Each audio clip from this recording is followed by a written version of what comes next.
morning, Nancy. How are you doing? I'm all right, Tara. Nice to talk to you. I swear we've been brothers and sisters from afar for a very long time, all because my wife and I binged watch the Great British Bake Off. It's like, oh my God, this is such a blessing today. Oh, did you really? Oh, wow. Yes.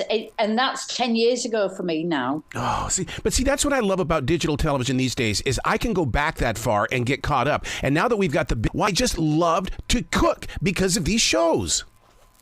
Yeah, the Great British Bake Off. When I didn't become a fan of it, I won series 5, so there'd been 4 series before me, and I didn't start watching it until series 3. Really? And I was sitting there in the comfort of my armchair thinking, I could easily do that.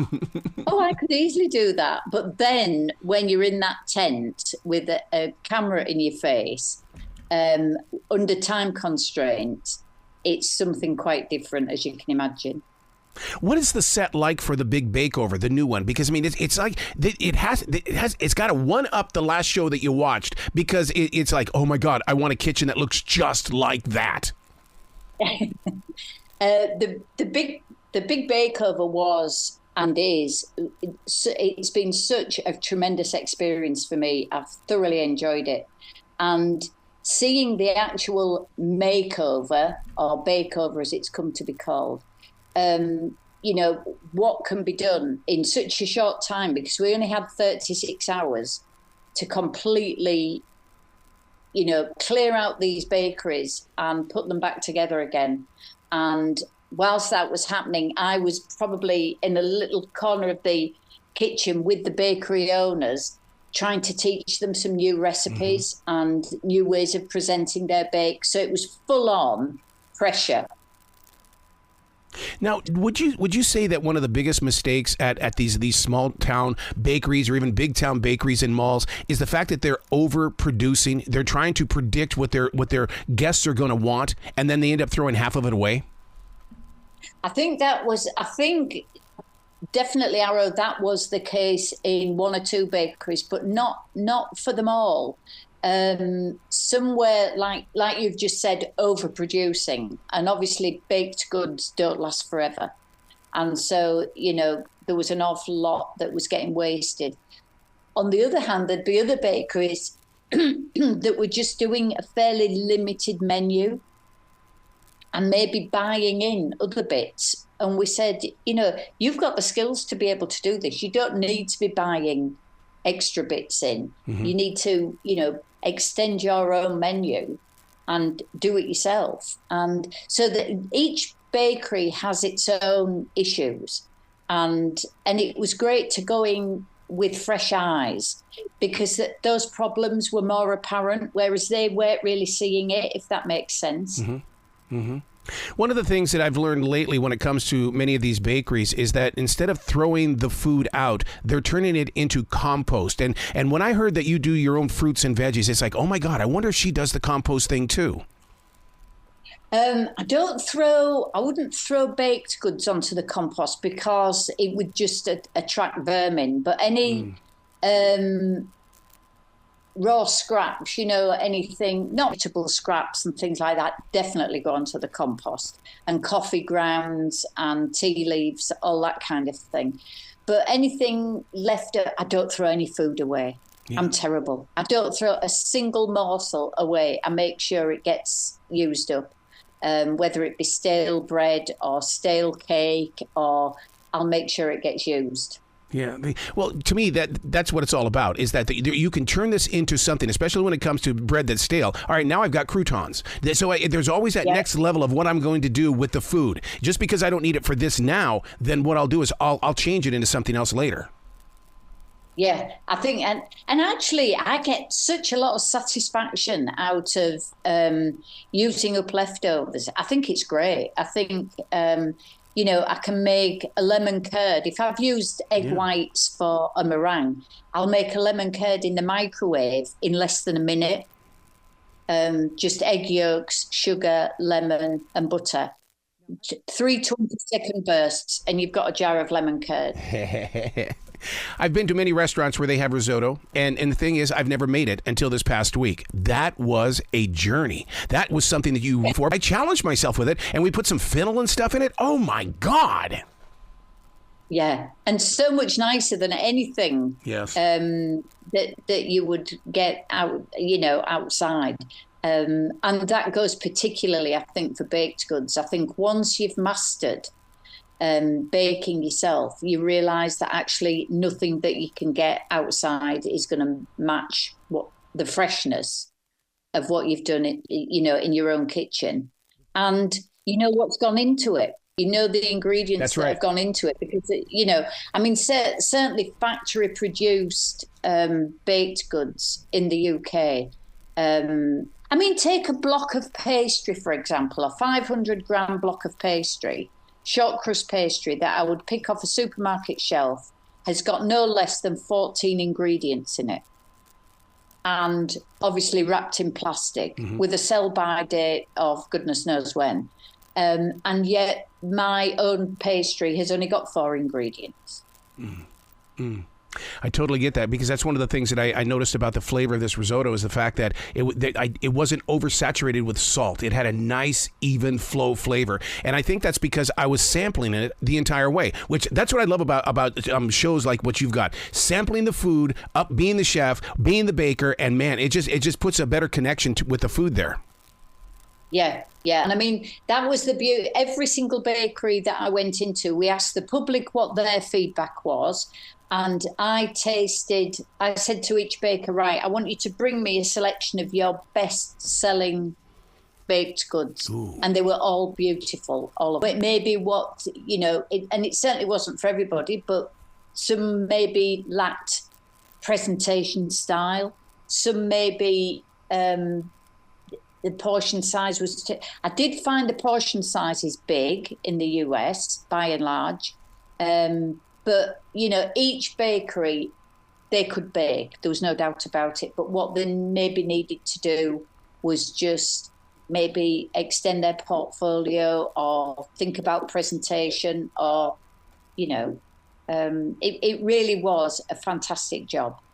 When you reimagine a recipe, do you sit down at the table or are you in the kitchen and you just basically say, okay, I'm going to do it the way, maybe what this is saying, this recipe, but I need to extend it. I need to make it into several different meals, and I've got to be able to prepare for that right now so that when we get there, it'll be ready to go. Yes, I think I'll often make let's stick with pastry, but I'll often make a batch of pastry, but I won't think, I'll just make a pie today. Yeah. I'll make enough pastry so that I know I've got enough to do a quiche later on or some tarts for something else, because of course pastry freezes so well, and I just always have a couple of blocks in the freezer just to pull out, and it then reduces your baking time because you haven't got to be messing around actually making the foundation pastry. You can get straight on and just prepare your filling or whatever. Do you think that we need to have more food talk in the way that we need to start sharing the recipes more? And, because people will get together and talk about sports all day, or they'll get together and talk about music. It's like we need to get together and have some food talk, some chefing talk. Yeah, I do. I think, Arrow, because, certainly on my social media, I share such a lot of recipes because I think, I've been around the block a few times. I've made lots and lots of mistakes. And I think, why should anybody else have to make the same mistakes that I made and maybe be put off baking? So I show most of my posts are about showing people how to do things, the tips and hacks that I've picked up over the years that just ensure success or save time or save food waste. It's and that's what I enjoy sharing knowledge and recipes. And I think if there was more of that, then more young people would probably be engaged in making more of their own food. Mm-hmm. Do you think that we went into the cupcake craze way too fast? Because it seems like everybody had one on every corner and now they're going out of business. Yeah, I think cupcakes really were. And I mean, their influence, I think certainly it was a US influence, hit over here. And, there were cupcake books, there were cupcake classes, there were everything was cupcakes, and they look beautiful. But like you say, then there's overkill. And I think now there's more of an emphasis to let's just knock back some of the sugar. Do we really need all of that frosting on the cake? We maybe need to be eating a bit less. And do they need to be as big and huge with all those sprinkles? Do we need all that sugar? Yeah. My life changed when somebody taught me how to cut off the bottom of the cupcake and then turn it into a sandwich, basically. Because in this way, I was getting cake on both sides. Yeah. I mean, I do like cake, and I've got to be in the mood for cake. And yes. I must admit, the cakes I tasted in the bakeries on the Big Bakeover, they were not overly sweet, because I have this dread about buttercream, butter frosting, I think, as you call it, that it's just too sickly, and none of them were. They were all really, really nice. And that I had this misconception that American cake baking was overly sweet, and it wasn't. It was very tasty. That decision to take your passion to be in the kitchen, to chef, to be a baker, take it in and make it now a business. I mean, that's two completely different personalities. Is that a bad mistake for a lot of people? Because they think, well, I can do this, I can do this, I can do this. But can you do business? I think you've hit the nail on the head there, Arrow, because they are all passionate bakers, and that's where their expertise lied. But does that then convert to being a good businessman or businesswoman? And I think there was some confusion about how long it was taking them to produce their baked goods, and then if they've then converted their time into the price of these bakes, nobody would pay for it because they would be too expensive. So consequently, they were losing money. So we had to look at ways of streamlining what they did, of training staff to be able to do what maybe the baker themselves was doing. They would, in some bakeries, they were wanting to try and do everything, and that's not possible. I've been in the wedding business for 32 years. One of the things that I've seen over the past 5 years is the shrinking wedding cake, and or no, we don't have a wedding cake and we didn't want one. Are we seeing the final moments of the wedding cake? I don't think so. I think the wedding cake is certainly part of the huge celebration. And I think there are different variations on the wedding cake. Like some people will have a small sort of signature cake and then maybe over 100 cupcakes around it. Other people will have a big 3-tier cake. But I do think the wedding cake is still part of the celebration. I just wish there would be a return to the fruit cake as part of the wedding cake. Because that when back in the day, like sort of 50 years ago, it was always a rich fruit cake, which meant that there was always time for decoration. They were decorated very intricately because obviously a fruit cake keeps for months and months and months. Yeah. In fact, they used to keep one tier to use as the christening cake.